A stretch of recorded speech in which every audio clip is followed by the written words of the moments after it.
Hello friends, welcome to Chemedics. Myself doctor Prerna Saxena.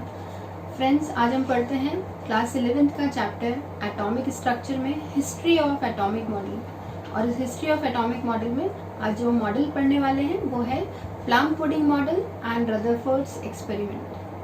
Friends, experiment क्या था, इसके observation क्या है, ये आज हम देखते हैं। तो चलिए हम स्टार्ट करते हैं।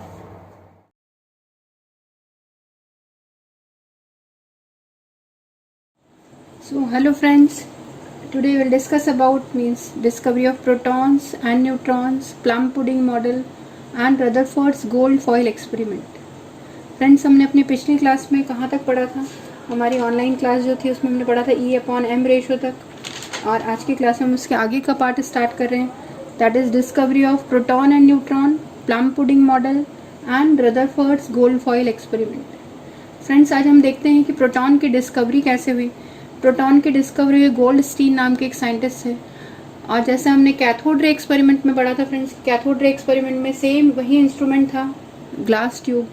और उस ग्लास ट्यूब में फ्रेंड्स क्या फिल किया था? Hydrogen gas. ये बहुत रिड्यूस प्रेशर कर दिया था, सक्शन पंप से निकाल के गैस पहले फिल की हुई थी, उसके बाद उसको सक्शन पंप से सारी गैसेस बाहर निकाल के बहुत लेस प्रेशर कर दिया था। यहाँ पे बहुत कम प्रेशर पे यहाँ पे कौन सी गैस थी?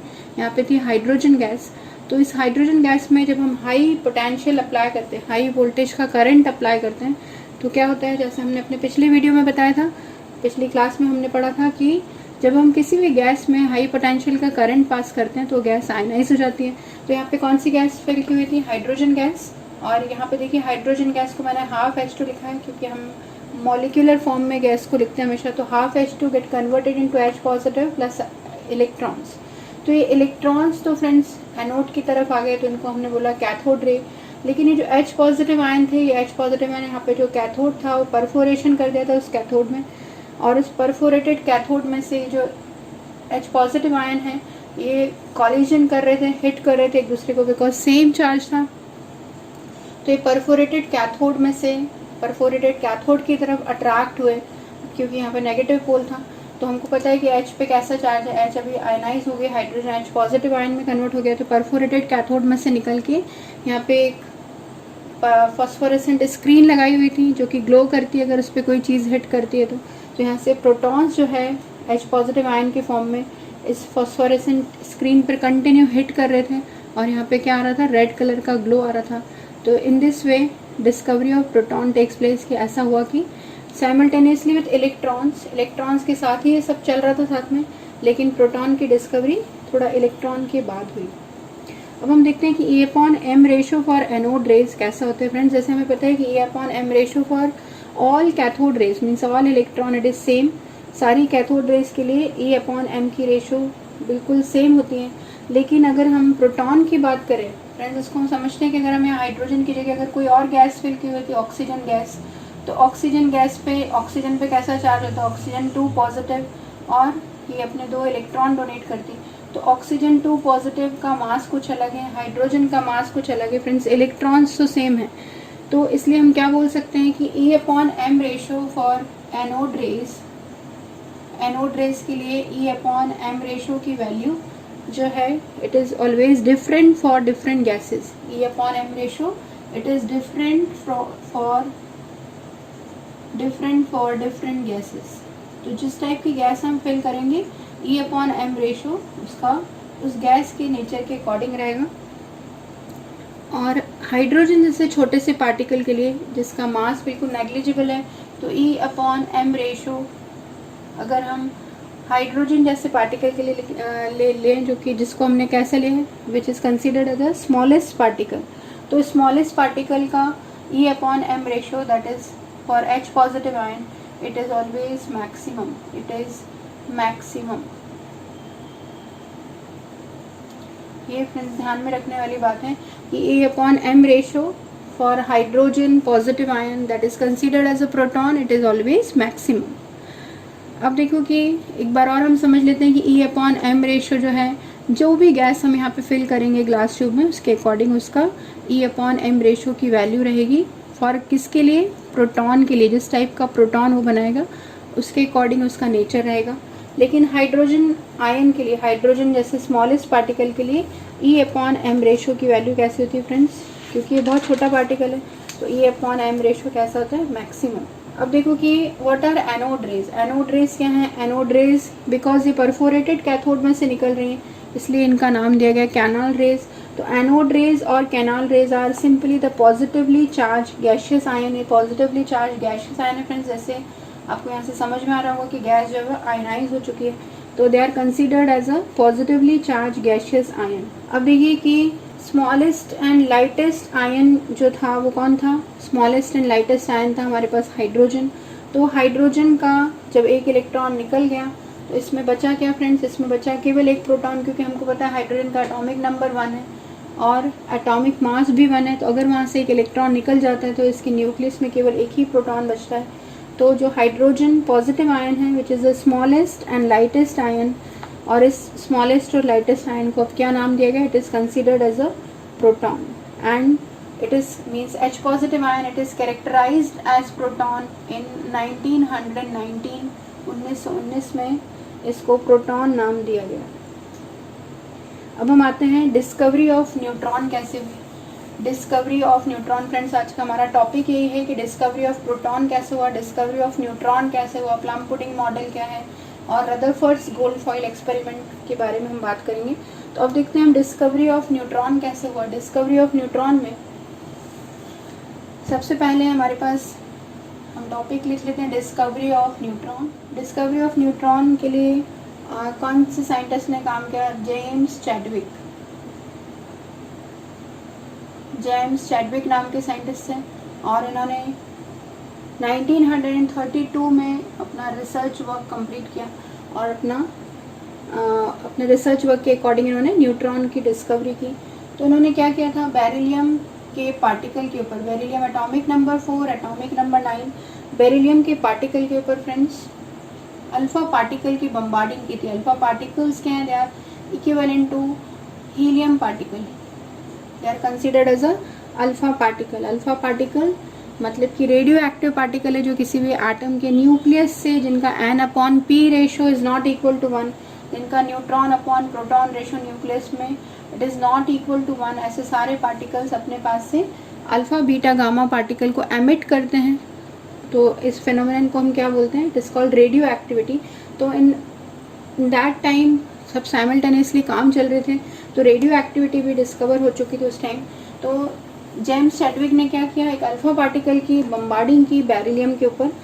और अल्फ़ा पार्टिकल क्या होता है friends, alpha particle it is equivalent to helium particle. तो अल्फ़ा पार्टिकल की बम्बार्डिंग करने पर उन्होंने देखा कि एक नया पार्टिकल बना, carbon atomic mass 6, atomic number 6, atomic mass 12, और इसके साथ में एक नया पार्टिकल निकला जिसके ऊपर मास तो था फ्रेंड्स बट चार्ज कुछ नहीं था। तो it is considered as a new particle, इसलिए इसको नाम क्या दिया गया, इसको नाम दिया गया न्यूट्रॉन। अब देखिए हमको ये कैसे पता चलेगा कि न्यूट्रॉन निकल रहा है कार्बन बेरिलियम के ऊपर, हीलियम की अगर हम बम्बार्डिंग कर रहे हैं तो कार्बन 6 और नया न्यूट्रॉन बन रहा है। तो न्यूट्रॉन को देखने के लिए चैडविक ने क्या किया था, यहाँ पे पैराफिन वैक्स की शीट लगा दी थी। पैराफिन वैक्स, यहाँ पर एक पैराफिन वैक्स की शीट लगा ली थी फ्रेंड्स। आपको जैसे पता नहीं होगा शायद, पैराफिन वैक्स जो होता है, इसकी जो पैराफिन वैक्स की जो शीट है वो फुल ऑफ प्रोटॉन होती है, प्रोटॉन रिच शीट होती है। तो इस प्रोटॉन रिच शीट को इस न्यूट्रॉन के आगे जेम्स चैडविक ने प्लेस किया था। तो उन्होंने क्या देखा कि जब न्यूट्रॉन यहाँ से निकल रहे, नंबर ऑफ न्यूट्रॉन्स निकल रहे थे, तो हमने एक सिंगल रिएक्शन लिखी। तो यहाँ पर जो नंबर ऑफ न्यूट्रॉन्स यहाँ से इस रिएक्शन के बाद निकल रहे थे, तो न्यूट्रॉन के ऊपर न्यूट्रॉन का वेट तो था लेकिन उस पर चार्ज नहीं था। तो ये न्यूट्रॉन जो है इस पैराफिन वैक्स की शीट में से प्रोटॉन को हिट करने का काम कर रहे थे फ्रेंड्स। अब देखो कि हिट कौन करता है, हिट वही करता है जिसका वेट ज़्यादा होता है। तो यहाँ पे जो प्रोटॉन्स थे इस पैराफिन वैक्स की शीट से बाहर आने लगे। तो दैट मीन्स कि न्यूट्रॉन ने इन प्रोटॉन्स को धक्का लगाने का काम किया और ये प्रोटॉन यहाँ पर हमको डिटेक्टर लगा के साइंटिस्ट सब देख रहे थे कि क्या चल रहा है। तो इससे हमको ये पता चला कि प्रोटॉन में वेट है, न्यूट्रॉन में वेट है और ये प्रोटॉन को कंटिन्यूसली हिट कर रहे हैं। दैट मीन्स कि न्यूट्रॉन का वेट जो है, न्यूट्रॉन का मास प्रोटॉन से ज़्यादा है। तो चैडविक ने क्या किया था? चैडविक ने ही bombarded a thin sheet of beryllium with alpha particles and neutral particles having mass slightly greater than that of proton were emitted from that particular beryllium के ऊपर जब हमने अल्फा पार्टिकल की बम्बार्डिंग की तो हमारे पास एक नया न्यूट्रॉन डिस्कवर हुआ जिसका मास प्रोटॉन से थोड़ा सा ज़्यादा था। तो फ्रेंड्स, अब हम हमारे पास इलेक्ट्रॉन की डिस्कवरी हो गई, प्रोटॉन की डिस्कवरी हो गई, और अब हमारे पास न्यूट्रॉन भी आ गया है। तो हम देख लेते हैं कि इलेक्ट्रॉन, प्रोटॉन और न्यूट्रॉन के ऊपर एब्सोल्यूट चार्जेस, रिलेटिव चार्जेस और मास क्या क्या होते हैं। तो हम एक चार्ट टाइप का बना लेते हैं। हम लिखते हैं इलेक्ट्रॉन, न्यूट्रॉन और इलेक्ट्रॉन, प्रोटॉन और न्यूट्रॉन। अब देखिए इलेक्ट्रॉन पे जो एब्सोल्यूट चार्ज की वैल्यू है, यहाँ पर हम पहले अपना एक टेबल सेट करते हैं। यहाँ पे हम लिखते हैं एब्सोल्यूट चार्ज। अब absolute charge on electron, absolute charge कितना है? इलेक्ट्रॉन के ऊपर एब्सोल्यूट चार्ज है -1.602 इंटू 10⁻⁻19 कूलम। प्रोटॉन के ऊपर एब्सोल्यूट चार्ज बिल्कुल सेम है फ्रेंड्स, इलेक्ट्रॉन जैसा, बस उसका साइन अलग है, +1.602 इंटू 10⁻⁻19 कूलम। नेक्स्ट आते हैं हम न्यूट्रॉन। न्यूट्रॉन पे एब्सोल्यूट चार्ज न्यूट्रॉन का कैसा होता है? इस पर कोई चार्ज नहीं है, ज़ीरो चार्ज का है, चार्जलेस है।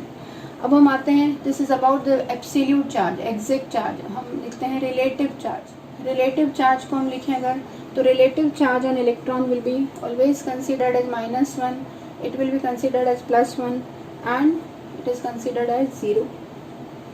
अब हम आते हैं मास इन किलोग्राम्स। मास की बात करते हैं कि इलेक्ट्रॉन का मास किलोग्राम्स में कितना है। तो किलोग्राम में इलेक्ट्रॉन का मास है 9.1 इंटू 10⁻31 किलोग्राम। प्रोटॉन का मास कितना है फ्रेंड्स? It is 1.672। यहाँ देखो ध्यान रखने वाली बात है कि न्यूट्रॉन जो है वो प्रोटॉन से स्लाइटली हैवी है। तो कितना हैवी है? 1.674। यहाँ पे 2 है फ्रेंड्स, यहाँ 4 है। 1.672 इंटू 10⁻27 किलोग्राम। यहाँ पे भी सेम वैल्यू है, बस 2 टाइम्स ज़्यादा है, यहाँ से 2 वैल्यू ज़्यादा है, सॉरी। 1.672 है और 1.674 है।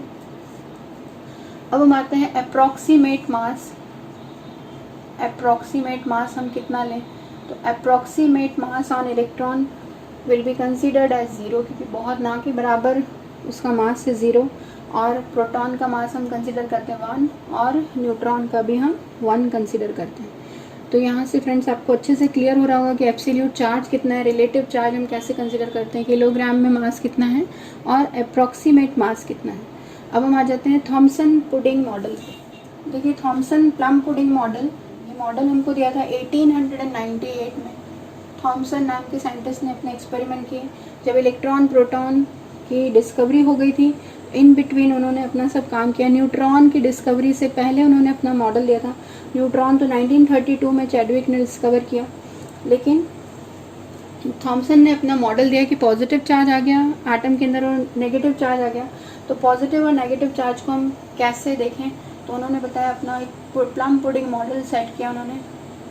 और उन्होंने क्या बताया कि एटम एक स्फेयर के टाइप का है। Atom is a sphere in which positive charge, atom it is a sphere in which positive charge कैसा है friends? It is uniformly distributed. Positive charge uniformly distributed है पूरे स्फेरिकल टाइप के atom के अंदर। और इस स्फेरिकल टाइप के एटम के अंदर जो इलेक्ट्रॉन्स हैं, ये जो स्फेरिकल टाइप के एटम के अंदर जो क्लाउड है, जैसे हम वाटरमेलन का स्ट्रक्चर देखते हैं, तो वाटरमेलन के स्ट्रक्चर में जो सीड्स हैं, सीड्स कैसे हैं? पूरा रेड मास जो है इट इज़ कंसिडर्ड एज, ये पूरा रेड मास मान लेते हैं ये वाटरमेलन है।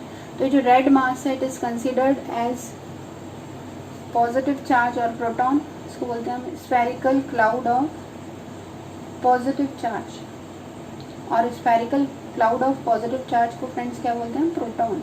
और उनका कहना है कि इनके बीच में, इस पॉजिटिव चार्ज के बीच में, यहाँ पर बीच में जो सीड्स होते हैं वाटरमेलन के सीड्स ब्लैक कलर के, तो यहाँ पर उनका कहना है कि सारे नेगेटिव चार्ज इस पॉजिटिव चार्ज के चारों तरफ एज जैसे सीड होता है वाटरमेलन में, वैसे यहाँ पर ये इलेक्ट्रॉन्स होते हैं। तो इस थॉमसन के प्लम पुडिंग मॉडल में एटम को कैसा कंसिडर किया गया कि एटम जो है इट इज़ अ स्फेयर, एक गोल है, और इस स्फेयर में क्या है, पॉजिटिव चार्ज जो है इट इज़ यूनिफॉर्मली डिस्ट्रीब्यूटेड।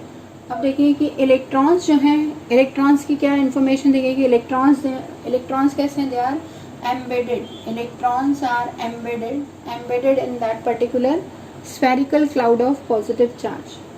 अब देखो कि सब कुछ अच्छा है ये कि केमिकल न्यूट्रलिटी बताता है एटम की पॉजिटिव और नेगेटिव चार्ज एक दूसरे को अट्रैक्ट करते हैं, तो हमारा जो एटम है it is chemically neutral. But drawback क्या है फ्रेंड्स इस मॉडल का कि it is a static model, ये एक स्टैटिक मॉडल है, ये इलेक्ट्रॉन के मूवमेंट के बारे में कुछ नहीं बताता हमको। तो इसका ड्रॉबैक क्या है, इसका ड्रॉबैक है कि ये मॉडल कैसा है, स्टैटिक मॉडल ऑफ एटम है, स्टैटिक मॉडल है ये, और ये स्टैटिक मॉडल में हमको इलेक्ट्रॉन का मूवमेंट नहीं बताता है मॉडल कि इलेक्ट्रॉन जो है स्टैटिक एक जगह पर फिक्स है, इलेक्ट्रॉन मूवमेंट के बारे में हमको कोई जानकारी ये नहीं देता। फिर दूसरा सबसे बड़ा ड्रॉबैक था कि ये जो मतलब ये जो मास था एटम का जो मास है, एटम का मास कहाँ पर होता है फ्रेंड्स, एटम का मास इन्होंने बताया कि जो consider mass to be evenly spread across the atom, उन्होंने क्या कंसीडर किया था कि मास जो है एटम का मास ये पूरे एटम के अंदर इवनली स्प्रेड है। फिर सबसे बड़ा ड्रॉबैक ये आया फ्रेंड्स कि कितने इलेक्ट्रॉन होंगे कितने प्रोटॉन होंगे ये हमको थॉमसन नहीं बता पाए। तो हमको ये नहीं बता पाए कि ये अगर इलेक्ट्रॉन ज़्यादा होंगे प्रोटॉन ज़्यादा होंगे तो डेफिनेटली न्यूट्रलिटी नहीं रहेगी वहाँ पे। तो सबसे बड़ा ड्रॉबैक ये पता चला हमको कि यहाँ पे नंबर ऑफ पॉजिटिव और नेगेटिव चार्ज की वैल्यू समझ में नहीं आ रही थी थॉमसन को। तो इस मॉडल में हमको ये समझ में आया कि स्टेबिलिटी ऑफ एटम को ये थॉमसन इसको एक्सप्लेन नहीं कर पाए, तो he could not explain the stability of atom, क्योंकि वहाँ फ्रेंड्स उनको पता ही नहीं था कि कितने पॉजिटिव और कितने नेगेटिव चार्ज होंगे, और इसका कोई एक्सपेरिमेंटल डाटा अभी तक नहीं मिला था उनको, कोई एक्सपेरिमेंटल प्रूव नहीं मिल रहा था उनको। तो ये मॉडल जो है ये डिस्कार्ड हो गया। नेक्स्ट आते हैं हम रदरफोर्ड्स एक्सपेरिमेंट। अब फ्रेंड्स बहुत मज़ेदार बातें हैं सारी।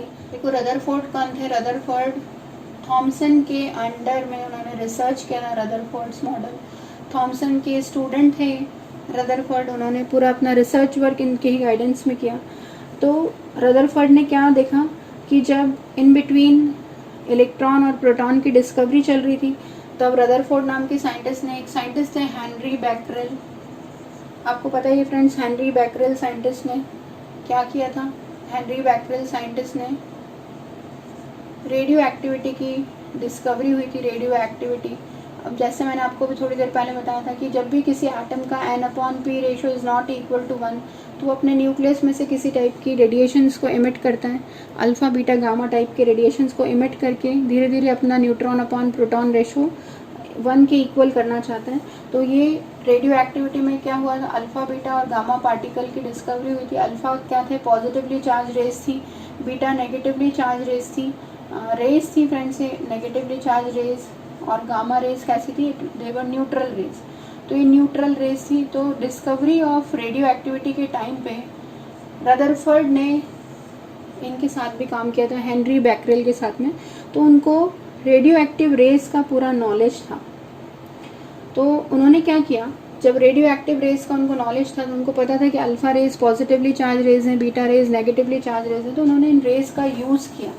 उन्होंने अपने मॉडल में क्या किया कि उन्होंने एक लेड बॉक्स के अंदर एक लेड का बॉक्स लिया, और इस लेड बॉक्स के अंदर उन्होंने एक रेडियो एक्टिव मटेरियल को प्लेस किया, और उस रेडियो एक्टिव मटेरियल को लेड बॉक्स में क्यों रखते हैं फ्रेंड्स, क्योंकि लेड बॉक्स की आदत होती है कि बीटा और गामा रेज वो अपने पास से एमिट नहीं होने देता है, सिर्फ अल्फ़ा रेज यहाँ से एमिट होती है। तो इस रेडियो एक्टिव रेज से अल्फ़ा पार्टिकल्स का कंटिन्यूस एमिशन हो रहा था, और ये अल्फ़ा रेज जो हैं यहाँ पर इन्होंने क्या किया था, अल्फ़ा रेज का सोर्स इन्होंने यहाँ पे लिया radioactive rays, lead box में रखा इन्होंने, और यहाँ पे इन्होंने एक गोल्ड की बिल्कुल थिन शीट ली, इतनी थिन शीट फ्रेंड्स जैसे अपना टिश्यू पेपर होता है, टिश्यू पेपर से भी थिन थी उनकी शीट। तो वो क्या कर रहे थे कि उन्होंने सोच रहे थे कि हमको केवल एक एटम मिले उस शीट में, इतनी पतली शीट हमको लेना चाहिए। तो मान लेते हैं हमारे पास उतनी पतली शीट में भी इतने सारे एटम्स थे, ऐसा मान लेते हैं हम। अब उन्होंने क्या किया, गोल्ड की फॉइल को in front of that radio active source के सामने रखा और यहाँ पर उन्होंने एक डिटेक्टर लगा दिया।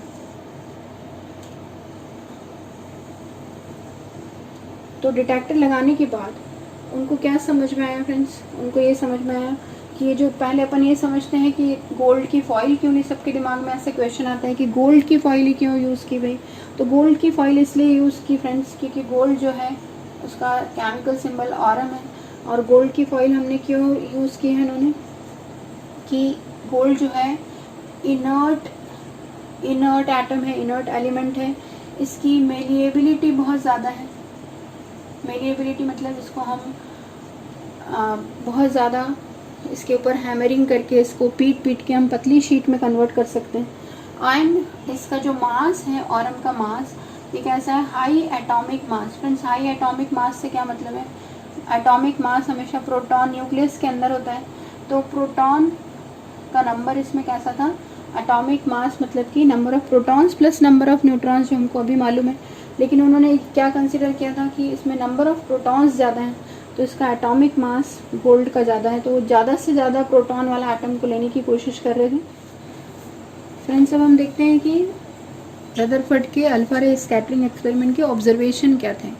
ऑब्जर्वेशन ये थे फ्रेंड्स कि जब अल्फा रे पर्टिकुलर गोल्ड फॉइल से टकरा रही थी तो उन्होंने देखा कि जो डिटेक्टर था, डिटेक्टर की जो स्क्रीन थी it was zinc sulphide coated screen, जिसको हम फॉस्फोरेसेंट स्क्रीन बोलते हैं।